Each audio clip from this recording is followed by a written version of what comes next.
बद्री नारायण नारायण नारायण बद्री नारायण नारायण नारायण श्रीमन्नारायण नारायण नारायण श्रीमन्नारायण नारायण नारायण। बोलिए श्री विष्णु भगवान की जय, बोलिए श्री वेद व्यास जी महाराज की जय, बोलिए श्री एकादशी माता की जय।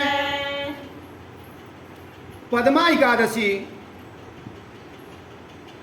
यह एकादशी देवशयनी के नाम से भी जानी जाती है। आषाढ़ मास के शुक्ल पक्ष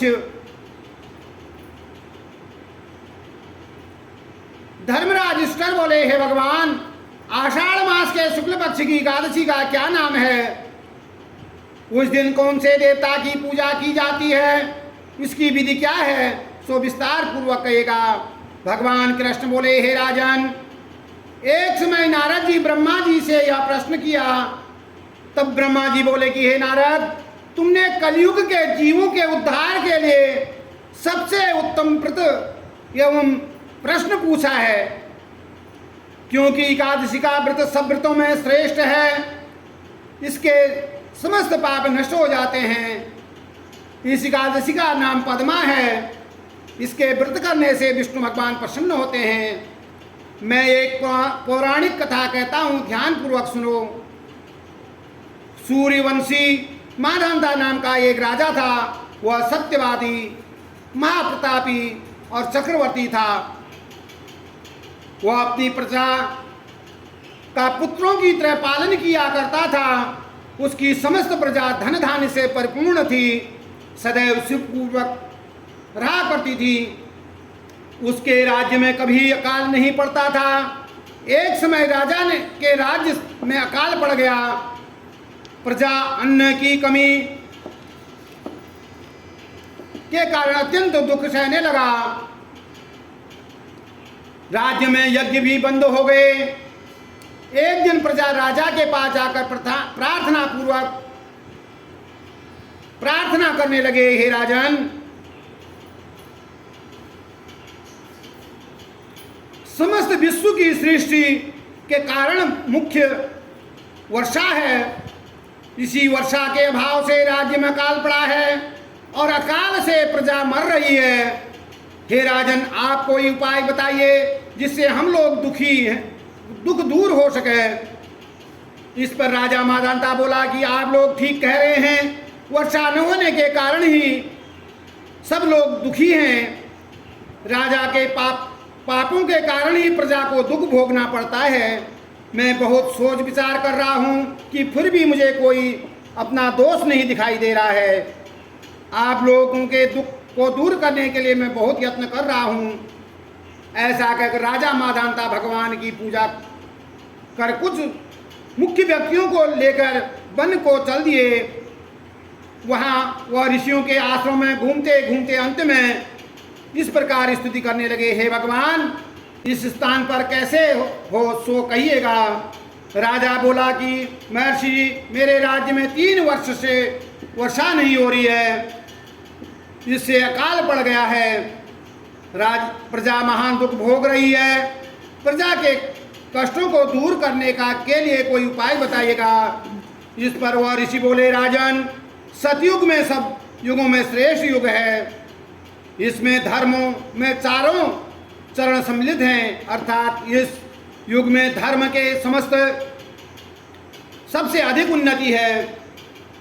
इस युग में ब्राह्मणों का तपस्या करना तथा वेद पढ़ना मुख्य अधिकार है, परंतु अपने राज्य में एक शूद्र इस युग में तपस्या कर रहा है। इसके दोष के कारण ही आपके राज्य में वर्षा नहीं हो रही है। यदि आप प्रजा का भला चाहते हो तो शूद्र को मार दीजिएगा। इस पर राजा बोला, हे मुनीश्वरों, मैं उस निरपराध तपस्या करने वाले शूद्र को नहीं मार सकता। इस दोष सो छूटेगा, कोई अन्य उपाय बताइएगा। तब ऋषि बोले, हे राजन, यदि तुम ऐसा ही चाहते हो तो आषाढ़ मास की शुक्ल पक्ष का नाम पद्मा एकादशी है, इसका विधि पूर्वक व्रत करो।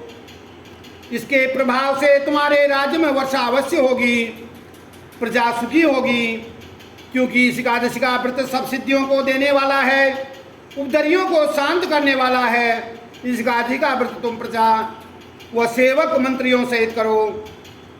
मुनि के वचनों को सुन राजा अपने नगर को वापस चला आया, विधि पूर्वक एकादशी का व्रत करने लगा।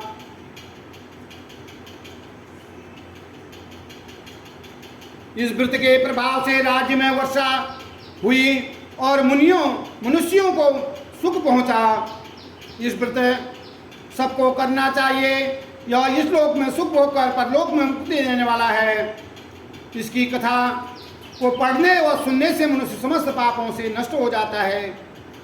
इस एकादशी का नाम देवशयनी भी है। व्रत को करने से विष्णु भगवान प्रसन्न होते हैं, अतः मोक्ष की प्राप्ति के लिए ही मनुष्यों को यह व्रत करना चाहिए। चातुर्मास व्रत भी इसे एकादशी के व्रत से शुरू किया जाता है। कुंती पुत्र युधिष्ठिर बोले, हे भगवान, विष्णु भगवान शयन व्रत किस प्रकार किया जाता है, सो कृपा पूर्वक कहेगा। कृष्ण भगवान बोले, हे राजन, मैं आपको विष्णु के शयन का व्रत कहता हूँ तथा चातुर्मास का व्रत भी कथा पूर्वक सुनिएगा। कृष्ण बोले, हे राजन, अब आपको विष्णु के शयन का व्रत कहता हूँ, साथ ही चातुर्मास व्रत को भी कहता हूँ, आप ध्यान पूर्वक सुने।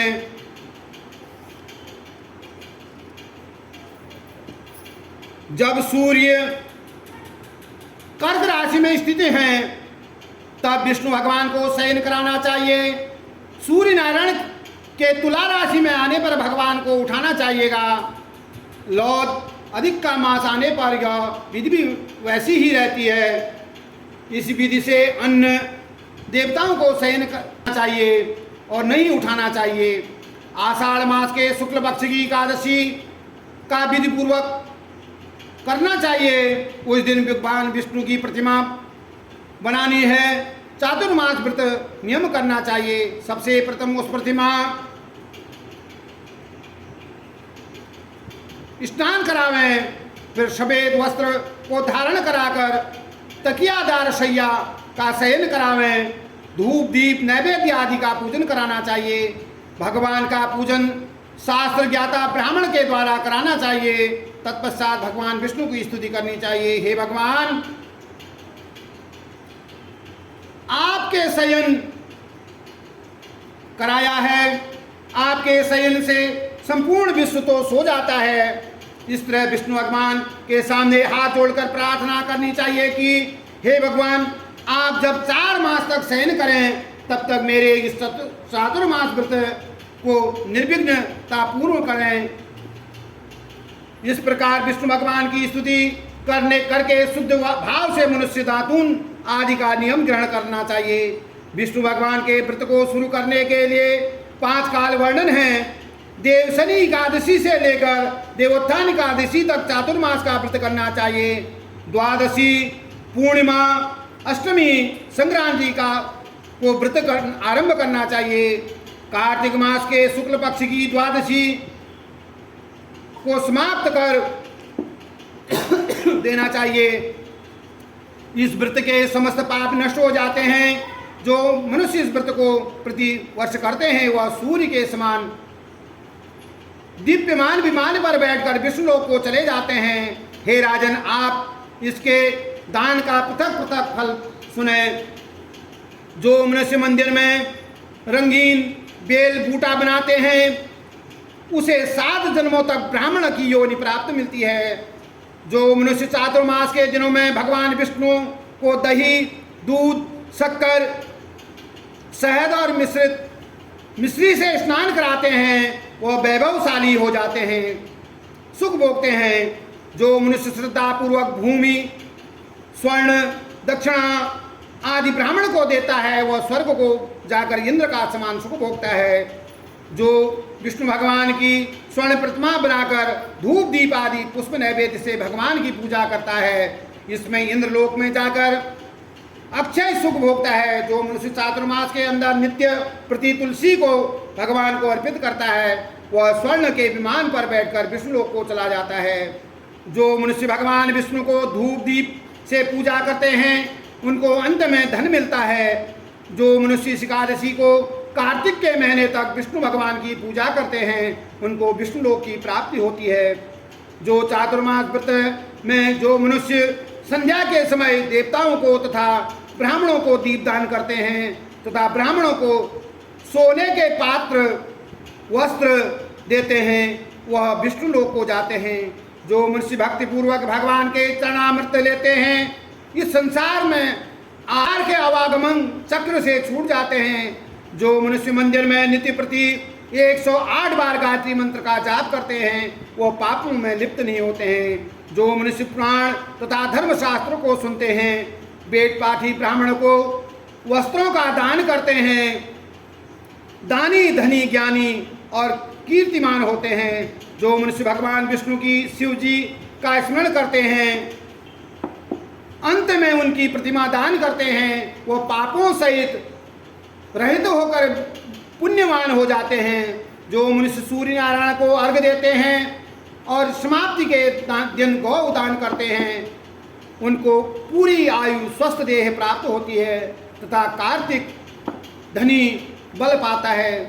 चातुर्मास में जो मनुष्य गायत्री मंत्र का द्वारा तिल से होम करते हैं और चातुर्मास समाप्त हो जाने पर तिल का दान करते हैं उनके समस्त पाप नष्ट हो जाते हैं। उन्हें निरोगी शरीर मिलता है तथा सुपात्र संतान होती है। जो मनुष्य चातुर्मास व्रत के अंत में होम करते हैं समाप्त हो जाने पर घी का घड़ा वस्त्रों का दान करते हैं ऐश्वर्यशाली हो जाते हैं।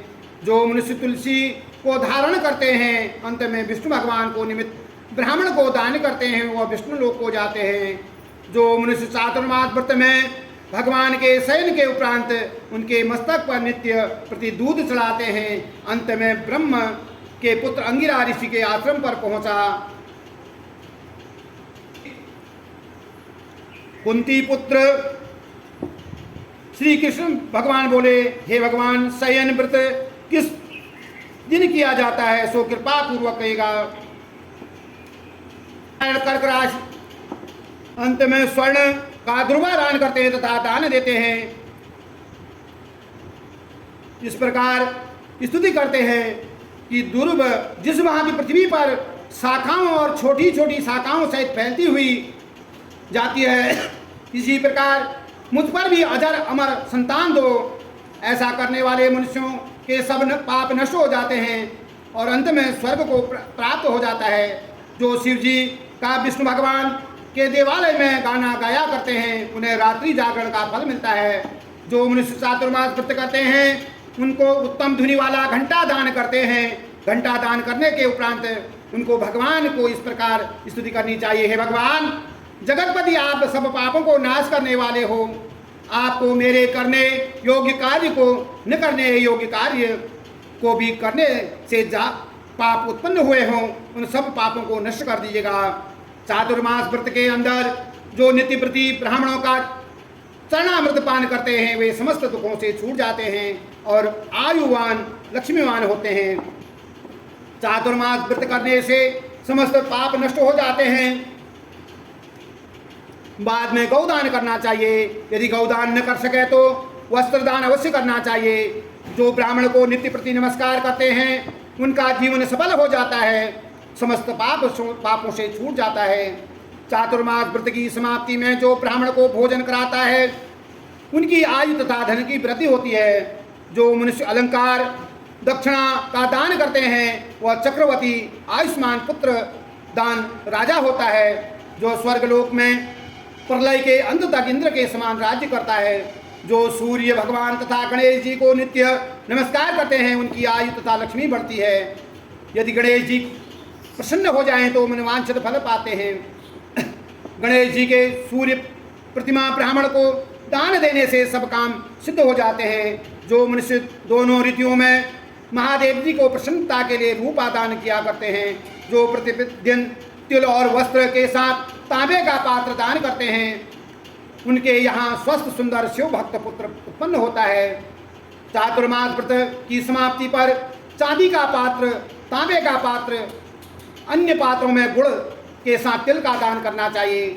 जो मनुष्य भगवान विष्णु को शयन करने के उपरांत यथाशक्ति वस्त्र तथा तिल के साथ स्वर्ण दान करते हैं, उनके समस्त पाप नष्ट हो जाते हैं।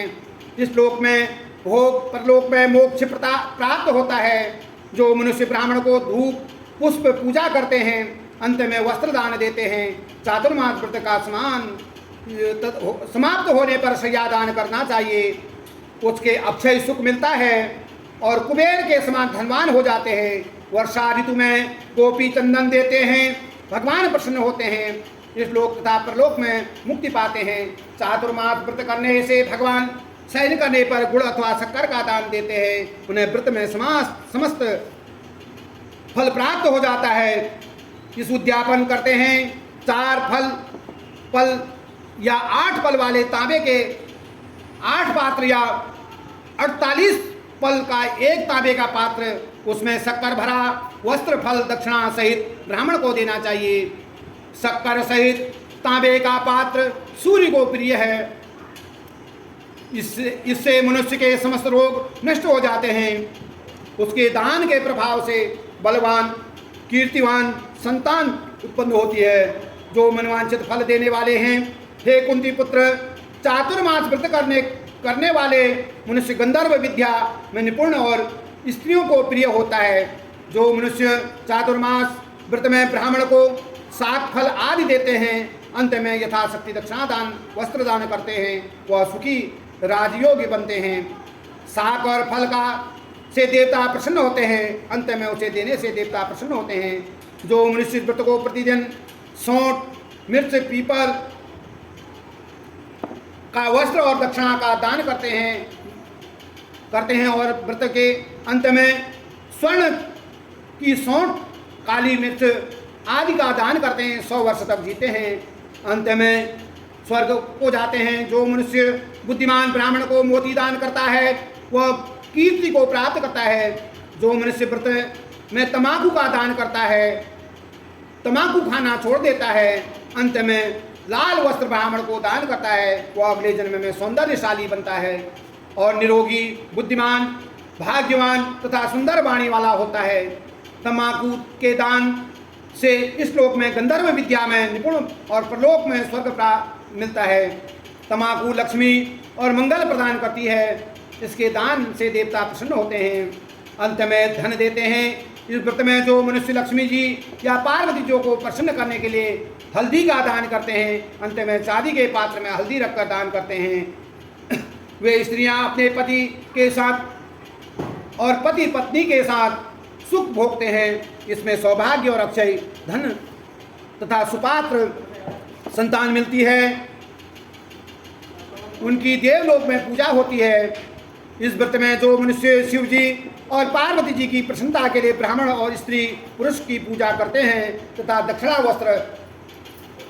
वस्त्र स्वर्ण का आदि का दान करते हैं और व्रत के शुरू में शिव जी की स्वर्ण की प्रतिमा दान देते हैं, गौ और बैल का दान ब्राह्मणों को मीठा भोजन कराते हैं, उनकी संपत्ति और कीर्ति मिलती है। इस लोक में सुख होकर अंत में शिव लोक को जाते हैं।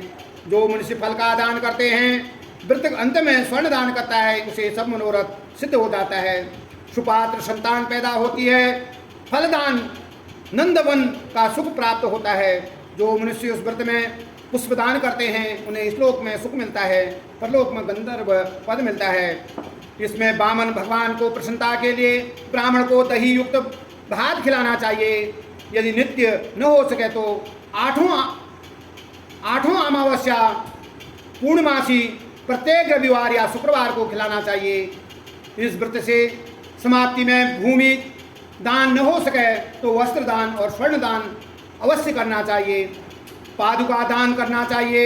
ऐसा करने से इस लोक में धन, धान्य, पुत्र और विष्णु भक्ति मिलती है और अंत में विष्णु लोक को जाता है। जो मनुष्य दान तथा आभूषणों से युक्त वत्सला सहित गौदान करते हैं, वह इस लोक में ज्ञानी और किसी के सेवक नहीं बनते हैं। अंत में ब्रह्मलोक को जाकर पितरों के साथ अंत में सुख प्राप्त करते हैं।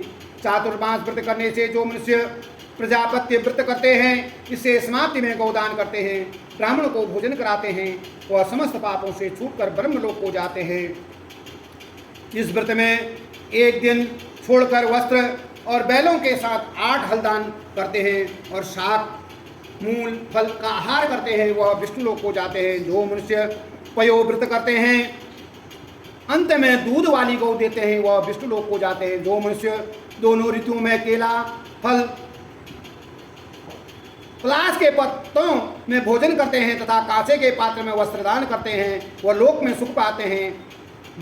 इस व्रत में जो लोग पलाश पत्र में पर भोजन करते हैं तथा तेल नहीं खाते हैं उनके समस्त पाप नष्ट हो जाते हैं। चातुर्मास व्रत के प्रभाव से ब्राह्मण घात करने वाला, सुरा पीने वाला, बालकों को मारने वाला, असत्य भाषण करने वाला, स्त्री को मारने वाला, किसी के व्रत को बिगाड़ने वाला, अगम्यागमन करने वाला, विधवा गमन करने वाला, ब्राह्मणी तथा चंडाली से गमन करने वाला इन सब पापों से नष्ट हो जाता है। अंत में निर्वाध पद को प्राप्त हो जाता है।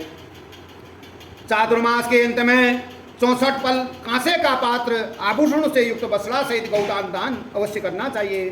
जो मनुष्य भूमि को लीप कर भगवान विष्णु का स्मरण करते हैं भोजन करते हैं उन्हें आरोग्यता का पुत्र प्राप्त होता है।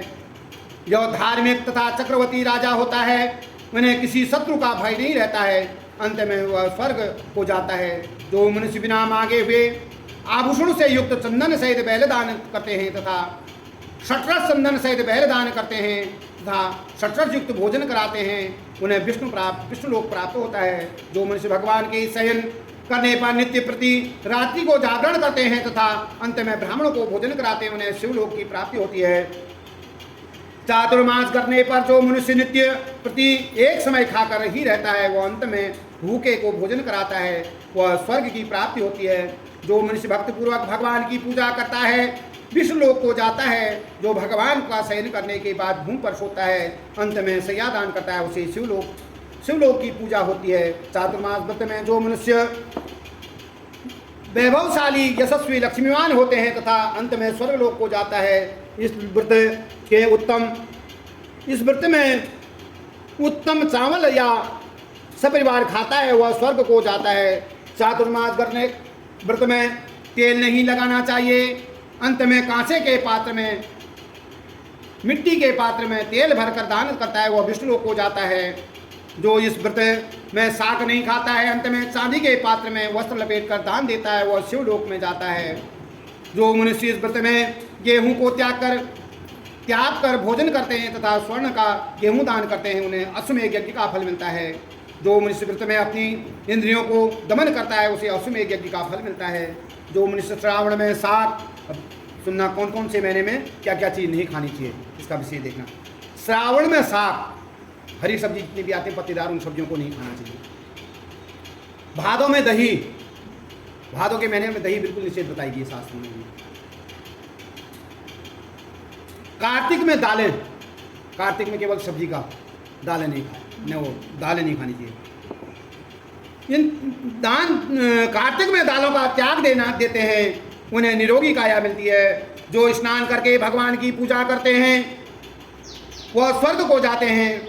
जो मनुष्य इस व्रत में मीठा खट्टा कड़वा पदार्थ को त्याग देते हैं वह समस्त सद्गुणों से छूटकर स्वर्ग को प्राप्त हो जाता है। जो मनुष्य भगवान का स्मरण करते हैं उन्हें स्वर्ग प्राप्ति होती है। जो मनुष्य व्रत के पुण्य को धारण कर लेते हैं, धारण काल छोड़ देते हैं वह स्वर्ग लोक को जाते हैं। जो व्रत मनुष्य चंद्रायण का व्रत करते हैं उन्हें स्वर्ग लोक को जाता है। जो मनुष्य इस व्रत में एकमात्र दूध पीकर जीवन निर्वाह करते हैं उनका वंश प्रलय के अंत तक चलता है। जिस दिन भगवान शयन करते हैं उस दिन ब्राह्मण को दान वस्त्र भोजन कराना चाहिए। यह समस्त दान वेद पाठी धार्मिक ब्राह्मण को देना चाहिए। चोरी करने वाला, मद्यपान करने वाला, गमन करने वाला, अधर्मी, शास्त्रों का निरादर करने वाला, मिथ्या बोलने वाला, असत्य त्याज्य कर्म करने वाला को दान का उल्टा फल प्राप्त होता है और नरकामी का होता है। बोलिए श्री विष्णु भगवान की जय। बोलिए श्री वेद व्यास महाराज की जय। बोलिए श्री ठाकुर जी महाराज की जय। श्रीमन्नारायण